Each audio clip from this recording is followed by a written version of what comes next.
And so this is going to be a really useful avenue in terms of trying to understand, dark clouds, yada, yada, yada. It's kind of interesting because it's not actually perfect, right? This is a plot this is another region in the galaxy, and this is showing some extinction contours. So the underlying map is one of Andreas's maps. I think it's a relatively older frequency, probably an earlier reduction of it. And then the blue lines are the AV, and you can see, again, the agreement is really, really good. And then there's one corner where there's a lot of dust extinction, but there's just no CO. Right, so everything looks great, and then in a certain region it doesn't look great at all. It's like a totally different XCO factor in that region. And so one thing is that this, I think it might actually be a part of what's going on, or actually, I think we might be able to probe some pressure effects. Because this is a plot of the reddening fraction, the fraction of reddened stars, and in this corner there's a very, very sudden jump in the reddening fraction. And the reddening fraction is sensitive to where that dust is along the line of sight. And so if you have gases off the midplane, you're going to have a lot of extinction. You can have a higher or a significantly higher or lower reddening fraction. But that gas is no longer going to be experiencing the full midplane pressure. It's going to be at lower pressure. So there might be some interesting things I think that could be followed up in terms of trying to couple these two different things. But I want to tell you about another really fun thing that came out of this fraction of reddened stars. So when I was first doing this, I'm being a proper Bayesian, and I'm putting priors on stuff. And, what's the natural prior on the fraction of reddened stars? It should be 50%, right? I've got a gas in the midplane, half the stars are in front, half the stars are behind. And I started spinning some of these bricks over here. And it kept on, even though I had a prior that was at 0.5, it kept on wanting to shove it down to these values over here. I was like, figure something out.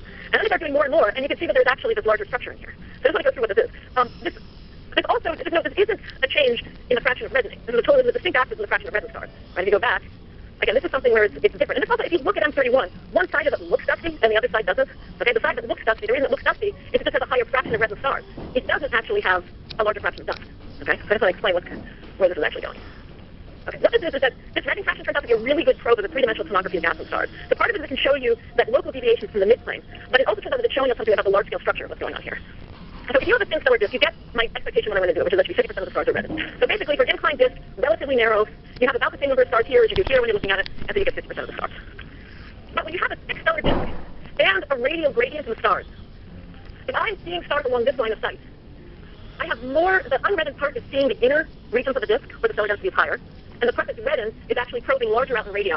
And so it's got a smaller fraction of reddened stars. Whereas on the other side of the galaxy, you see exactly the opposite. The side that's obscured is probing closer to the center, so you have a larger fraction of reddened stars than you do here. So if you have an intrinsically thick stellar disk, you're going to get these offsets between one side of the galaxy and the other.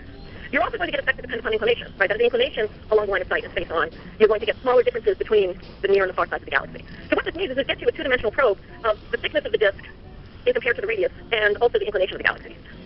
So this is the fraction of reddened stars isolated to regions where we think we have very, very good quality data. Okay, so places where it's high extinction, low reported uncertainties. And you can see that very clear gradient is right in there. And then here's a model of an inclined disk that fits this. So what I've done is here I've done a simple gridding in position angle, inclination, and what matters is the relative scale height of the disk to the scale length of the stars, assuming a double exponential. So radially exponential surface density and a vertically exponential distribution. And so from this, we get that the scale length is about almost 7 times larger than the scale height. And you can measure, HR you can actually measure from an actual image if people have done this in a different context. And that implies the scale height is about 0.9 kiloparsecs, which is really thick. So this is the first time that this has ever actually been measured for a galaxy that's not actually edge on. And so if you just think about this, is actually really kind of cool, right? So that we have a galaxy where we can measure the stellar population, we can see, we can explore pretty well what the line of the surface density is, and we now know the thickness. We have all this spectroscopy of RGB stars, we can get the kinematics, so you can really start to look at like the dynamical balance, which can then get you at the low mass IMF, for example. So we can actually weigh the entire disk using this kind of data. The other thing about this is that it's pretty fat, okay? This means that M31 is kind of thick disk dominated. Like if you want to go to a simple-minded view where you're actually viewing a galaxy as a thin plus a thin disk, or you want to go to more Bovine-Rixian, sort of the continuity of different metallicity populations. This is data for the Milky Way, where it's looking at what's the characteristic vertical scale height as a function of scale length for, as a color-coded by metallicity, where the size of the dot tells you something about the fraction of the population. The scale heights that we're measuring in M31 are kind of like up here. Okay, whereas a lot of the Milky Way's stellar mass seems to be in the thin disk. So in a kind of more traditional decomposition like yours, only 10 to 15% of the local stellar density, or column density, is in the form of a thick disk. Here we're finding that's kind of the dominant component. Doesn't mean there isn't a thin disk, but the overall geometry is characteristic of the majority of stars being in a thick disk.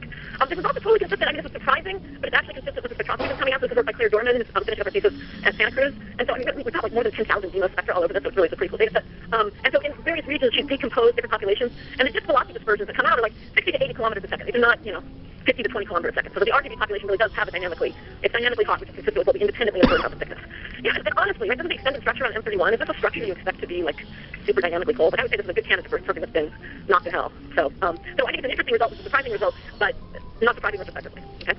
So I want to close just by, I just want to try to give you a sense of the kind of stuff you can do once you start picking apart these galaxies into individual stars. I mean, I can sit here, I can give colloquiums every day for 2 weeks about interesting stuff that's going on, trying to use this. I mean, I think the energy budget stuff with the ISM is really, really, really interesting. It's a really, really cool thing. But the problem is, the reason we got time to do this in M31 was that M31 was a place you could do this really well.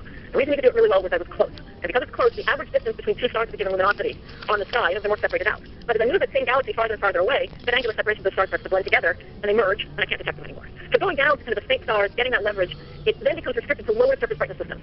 You wind up having to do dwarfs. You wind up doing halos or outskirts of disks. You don't wind up doing the main structural body of the galaxy. Even in M31, we can't really say a whole lot about the center of the bulge. I would love to know what's going on in the center of the bulge. When you look at an elliptical galaxy and people take lit spectra of those centers and there's unusual metal populations, we have an analog of a classical bulge sitting, a few hundred kiloparsecs from us, and we can't even resolve that many of the individual stars right in the very center. It's atrocious. And there's nothing we can do. It's entirely set by the resolution of the instrumentation that we have. Okay? So this is something where I would like this to get better, because I think there's tons of really interesting stuff. I think we're just starting to really be able to exploit this multi-wavelength data set. Okay? And so if we're ever going to beat this, we need better resolution. Better resolution is the only thing we need, and it means you're doing interferometry or you're doing a very large aperture space telescope. Yes, you can do AO from the ground in the near infrared. But if you think back to those stellar spectra, you're going to learn an awful lot about AGB stars and red giant branch stars. And I like AGB stars and red giant branch stars. Those are great stars. I'm fond of them. But that's not that much temperature leverage. You really need to push out in the optical if you're going to get the temperature leverage, and especially in the UV, which gives you a ton of leverage for a bunch of interesting stuff. You really need to be back into visible and UV wavelengths as well. So I'm spending a bunch of time right now working on, starting to think about large aperture space telescopes. This has been, our COSMO has been running out lab studies. The Europeans have submitted these programs to the last large VISA calls. And it's something where, Hubble's not going to last that much longer. And do we want to live in a world where we can't do high-resolution optical imaging, right? We've gotten used to that. It would be like if somebody said, I'm sorry, I'm ground-based telescope, we're going to burn all the spectrographs. It's just, we're just used to having that. And we all know that the lead time for getting large missions approved is long. And so if we do not want to have a generation that has no access to large space-based facilities, we have to start talking about this now. Okay? So Laura started a study that Sarah Seeger and I are co-chairing, and what we're saying, we've formulated now as a high-definition space telescope. And the idea that it's going from HFT to a 12-meter in space with a fraction limit, it's like the equivalent of going from an old tube TV to the state-of-the-art ultra-high-definition telescope. Okay? But it really is, it's all about precision in terms of the kinds of stuff that you can do. It's really good because you run the numbers. So here's a plot. David Tomlinson's involved in this. We made this great plot. So this is the size of a resolution element in log as a function of log of distance. Okay, and this is showing the angular diameter distance at the diffraction limit for HST, for JWST. JWST is worse because it's operating at longer wavelengths, and then an 8-meter space telescope and a 16-meter space telescope. Well, the angular diameter distance has a maximum and then turns around. So you can basically, if you have an 8 to 16 meter, you can resolve 100 parsecs anywhere in the freaking universe. Okay, you can look at your galaxy in a redshift of 2 and measure the size scale of an OB association. That's really, really amazing. Okay, but then you let's say I want to go close. So here I'm ridiculous. Let's make it go closer. Okay, and so here's like 1 kiloparsec the distance of Orion. With these scale telescopes, you're getting down to 10 AU or better in major star forming ranges nearby. Again, what you could do with that is just ridiculous. And you could do this in an era where you would maybe have a thing of plus. You'd have UV spectroscopy on something like this that would just kill anything you would hope to do because it's so much aperture. UV coatings are getting better. It would be hundreds of thousand times improvement in throughput compared to UV spectroscopy. The other thing about this is that this is exactly the same telescope that you want if you love exoplanets. Okay, so that if you put a coronagraph on this or a star shade in front of it, it's the same project. So it's no longer a question of exoplanets wants a flagship, everybody else wants their flagship. This is the same mission where you just add a little bit of extra on and suddenly it's the best for everybody. Okay, so I'm very excited about this, as you may have guessed. So right now we're in the point of just basically building science cases and defining technical requirements. We've got a great crew of technologists on this, and they're like, well, you need the diffraction limit at 400 nanometers or 500 nanometers. Do you need this resolution or that? So it's like down to you need 50 picometer stability in your mirror on 1-minute intervals or 30-second intervals. I mean, like, it's down to that. If you want to contribute to that effort, we're more than happy to help. If you have some great thing that you think your congressman would love to read about, they're going to love reading about detecting atmospheres of habitable planets. Like they're going to like that. But it'd be nice to have something else in there for those of us, the old school ones who are not yet working on exoplanets. Come talk to me. There's also there's a webpage on the Aura website. They'll provide links to that. You can contact any member of the committee. We're more than happy to talk. I will have formal things we submit frequent white papers, but I'm just more interested in one-on-one conversations about what you can do with this. Okay, so summary is tons of data, and I really do think with that, yes, I am a convert, but I really think that what we're probing into is really stuff that's really new, right? I mean, we've never had data this way. We are fully in the big data regime in terms of how we're treating this stuff. And this is new terrain for stellar astrophysics and for really astrophysical processes where you can couple timescales and energies and things, where you have a full galactic content, multi-wavelength, from the X-ray through the radio submillimeter. And this isn't even a complete list. There's other people I should have added to it, but this is a ton of really great people working on this project. So thank you guys very much.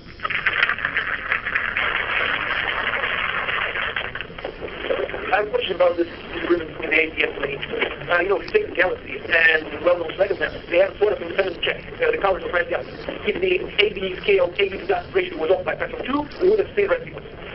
Here, how can you explain it? Is it possible to do that like this because I saw background analysis of the images, maybe you could just measure the colors and tell what's right? Well, I think, so Bruce, I said that there's somebody, I think for instance, who, Bruce was not surprised to see this discrepancy because there's somebody looking at background quasars in your third one and seeing exactly the same process. Okay, and also, I mean, it's the thing that, whether you want to use it as background galaxy or quasars or stars, these are things with a standard crayons, and I say that this has a different color than what the model says. So, in some sense, they're all going to give the same offset. There's a lot of, in these estimations, there's a lot of calibrations that are based upon, I'm not an expert in this, but are based upon diffuse stuff in the Milky Way and nearby kind of recent kinds of things, and maybe that's not generally those calibrations, maybe they're not applicable in some of these other regimes. You know, Bruce is not wildly, it's not like there's no way to go back and do it again. I mean, I think it's definitely like you really want to. I think even given the uncertainty in that whole calibration chain, this is not, and the discrepancy, this is in exactly the same direction as every other discrepancy that somebody has noticed in this regard, that I know of. Actually, a question about the high definition. It's such a big story. They're I could think, please don't say something that's going on. I mean, it's going to be difficult, right? I mean, if we're trying to figure out what do we need scientifically to make this compelling, then that's a question of what technologies are available that can do this. Then it's identifying, the price of the mission goes down as you do this technology investment early, right? But the problem is that if I'm going to do flagship mission, and all the technology I need is TRO1. Okay, that's not going to go. The idea is that if you do investments now, if you get the UV coding, if you get it all hammered out by the next decadal survey, that's no longer a major price driver. So a lot of that, right now we're trying to figure out what areas do you need, what technologies do you need, what, and we're going to make those strategic investments to kind of bring things down. I mean, we don't want a mission that crowds out all other science, right? I mean, I don't think there's anybody, as much as I want to have this, I'm not that selfish, I'm a little selfish, I'm not that selfish an individual, that I would be happy that if this starts out, there's no other mission that's not going to manage the prices. Right? So we are aware that the technology is not optimistic, but there are ways that we can handle it. So a lot of people here are very, very experienced in taking stuff, those planetary missions, space missions of all sizes through. So there's a lot of know-how about where those kind of cost pressures. So not much. I was wondering, with the whole related with on M31, can you make a switching law and the value of Harvey? Yeah, so this is something where, so Carl Gordon has been heavily involved in doing that spectral energy distribution thing, and so this is work that, sensors can be compared to something for people who really kind of pioneer those on galaxy-wide scale and non-galactic clouds. And so the idea is that you know something about what the spectrum looks like, you model different extinction laws, and then you fit every star with some combination of them. And, again, we're doing this we have our uncertainty distribution of all these parameters. And Carl is interested in exactly that question. And we do think preliminarily we see variations of RV with AV. So we'll never do an RV map with the same signal as the AV map, but there certainly does seem to be a broad correlation. So I think there will be results coming out of it, but we're just really trying to nail down the FDD so that we really understand all of this systematically. And part because you really have to modeling the fundamental uncertainty and crowded field photogrammetry. The only way to do it is to make known the space stars a certain way and recover them, and that's expensive. We have to do all this stuff in the cloud, and basically, if any time we press go, we're spending $1,000. It's just like such a big problem. We can't do this on just a little computer in the basement, unfortunately. So doing the FDD footing means we have to do not just the original photogrammetry, but we also have to do the full characterization of the uncertainties to make sure we're not biasing one way or another. So we're going to get there, and it looks promising. Do you have differences or dips at all in your models, or that? I think I think are kind of too faint for us to really pick up. Right? I mean, I don't think we're going to get this. I'm really quickly what I'm really interested in doing is trying to get there's such a little narrowband imaging at this resolution. And I think that's going to be some really interesting stuff you can do in terms of symbiotic stars, Wolverine stars, the ether. So I think the line image of the stars I think is kind of an interesting next step, and I don't think we're going to get down to a really low mass beyond a great combination. When you chose the two parallel density diagrams, I was expected to continue in between because some stars in the that's layer, some stars partly in, and some stars behind. Right. And that was originally what we thought. Originally, it was, going back to my Christian, because when I was just photographed, the ISM was pretty smooth, and it was a nice hydrostatically supported layer, and that was going to be a full tomography effect. But in today's ISM, it's very clumpy, it's associated with cold ISM, because all the features you see are